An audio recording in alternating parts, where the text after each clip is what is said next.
এই তো কিছুদিন আগে বাবার বাড়ি থেকে বাসায় আসলাম, আর আসার পরে তো ভেবেছিলাম অনেক দিন হয়তো বা যাওয়া হবে না। তবে আজকে আবার হঠাৎ করে বাবার বাড়ি যাওয়ার জন্য রেডি হচ্ছি। তো কেন যাচ্ছি জানতে পুরো ভিডিওটা দেখতে হবে। তো বাবার বাড়ি যাওয়ার একটা কারণ হলো গিয়ে আমার ফুপুরা আসবে, আমার হচ্ছে 4টা ফুপু। তো 4টা ফুপুই আসবে, এই জন্য আর কি মনটা খুব বেশি চাচ্ছিল যাইতে, যে অনেক দিন ধরে যেহেতু ওনাদের সাথে দেখা হয় না, গেলে পরে ওনাদের সবার সাথে দেখা হবে, এই একটা কারণ। না তো হচ্ছে আমি যেতাম না, কারণ আপনারাও জানেন আমি একটু অসুস্থ আছি বর্তমানে।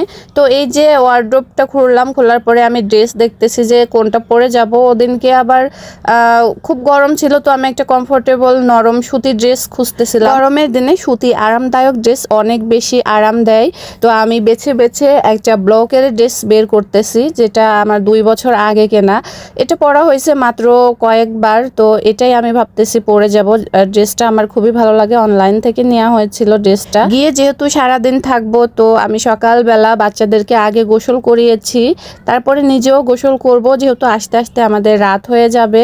আর ওখান থেকে আবার নানির বাসাতেও যাব একটু, কারণ আমার নানি অনেক বেশি অসুস্থ। তো ওনাকে আসার সময় একটু দেখে আসবো আর কি। তো এই তো আমার সব জিনিসপাতি গোছগাছ করে আমি গোসল করলাম। গোসল করার পর এই যে রেডি হচ্ছি। আত্মীয় স্বজনদের সাথে সুসম্পর্ক রাখা এবং তাদের খোঁজখবর রাখাও একটা ইমানের মধ্যে পড়ে, আর এই কাজটা কিন্তু সবারই করা উচিত। বাচ্চাগুলো আগে আগে রেডি হয়ে গিয়েছে, আপনাদের ভাইয়া অফিসে গিয়েছে, আমাদেরকে বলে গিয়েছে রেডি হয়ে যেন তাকে ফোন দিয়ে বলি। তো এরপরে উনি এসে আমাদেরকে একসাথে করে নিয়ে যাবেন। মানহাকেও একটা সুতি ড্রেস পরে, আসলে ওই দিন হচ্ছে আমার দাদার মৃত্যুবার্ষিকী ছিল, তো এজন্যই এই দিনটা উপলক্ষে আমার ফুবুরা এবং আমি সহ সবাই এক জায়গায় হয়েছিলাম। আর আমার না যাওয়ার কারণটা ছিল হচ্ছে আমি একটু অসুস্থ ছিলাম, এই জন্য একবার ভাবছিলাম যাব, আরেকবার ভাবছিলাম যে যাব না। তো শেষমেশ চলেই গেলাম, কেননা হচ্ছে গিয়ে অনেকদিন ফুপুদের সাথে দেখা হয় না, এই জন্য। আর ওই দিন এত বেশি গরম ছিল যে আমি রীতিমতো ঘামাচ্ছিলাম দেখেন। আসলে আমি হচ্ছে আমার দাদা বাড়ির আর নানা বাড়ির ছিলাম সবচেয়ে বড় নাতি। আমার আম্মু ছিল বড় বউ অ্যান্ড বড় মেয়ে, তো সেক্ষেত্রে আমি হচ্ছে বড় নাতি ছিলাম 2 ফ্যামিলিরই, আর আমি খুব আদরের ছিলাম।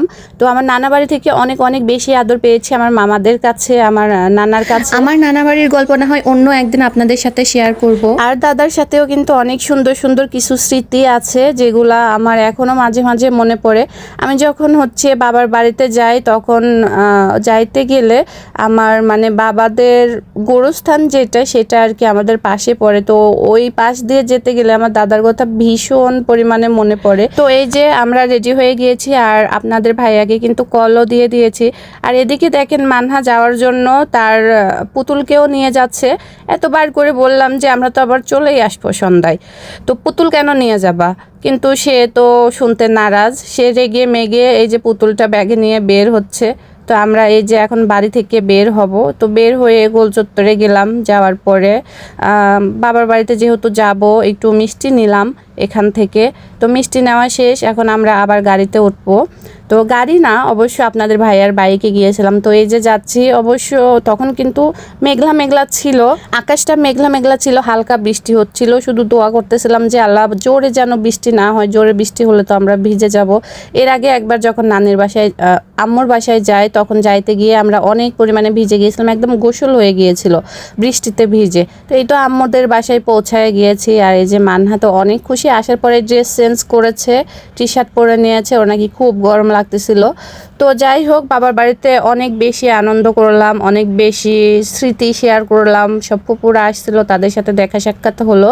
দেন আমরা পরে নানির বাসায় গেলাম। সন্ধ্যার একটু আগ দিয়ে আমরা নানির বাসায় গিয়ে পৌঁছালাম, আর ওখানে গিয়ে তো দেখলাম নানা নানি মামা মামি সবাই আছে। তো আমার নানি একটু অসুস্থ, নানির জন্য সবাই অনেক বেশি বেশি দোয়া করবেন, উনি যেন তাড়াতাড়ি সুস্থ হয়ে যায়। তো নানির বাসায় যাওয়ার পরে আমরা প্রায় 40 মিনিট মতো ওখানে দেরি করেছিলাম। তো নানা নানির সাথে দেখা করলাম, তাদের খোঁজ খবর নিলাম। নেওয়ার পরে আবার মাগরিবের আজান হলো, তো আমার মামি আবার বলল যে একটু ওয়েট করে যাও, আজানটা শেষ হোক।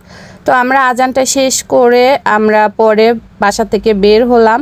দেন আমরা এই যে বাসায় চলে আসলাম আবার। অবশ্য মাঝে মাঝে এভাবে করে আত্মীয় স্বজনদের বাড়িতে ঘুরতে যেতে হয়, তাহলে মন মেজাজ অনেক বেশি ভালো থাকে। আমি আসলে জানি না যারা অনেক দিন যাবৎ নিজের বাবা মা ছাড়া, আত্মীয় স্বজন ছাড়া এক জায়গাতে থাকে বা বিদেশে থাকে, তারা কিভাবে থাকে, তাদের কি কোনো কষ্ট হয় না, আমি আসলে বুঝি না। তবে আমি এইভাবে যখন বাবা মা ডাকে তখন আমরা কিন্তু যাই, বেশি দিন না থাকতে পারলেও হয়তো বা 2-1 দিন থাকি, আবার কখনো কখনো এই যে সকালে যাই বিকেলে চলে আসি।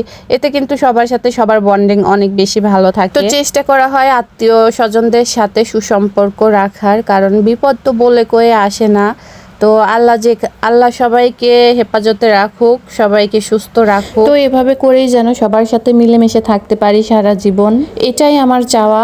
একে অপরের বিপদে আপদে যেন আমরা সবসময় পাশে থাকতে পারি।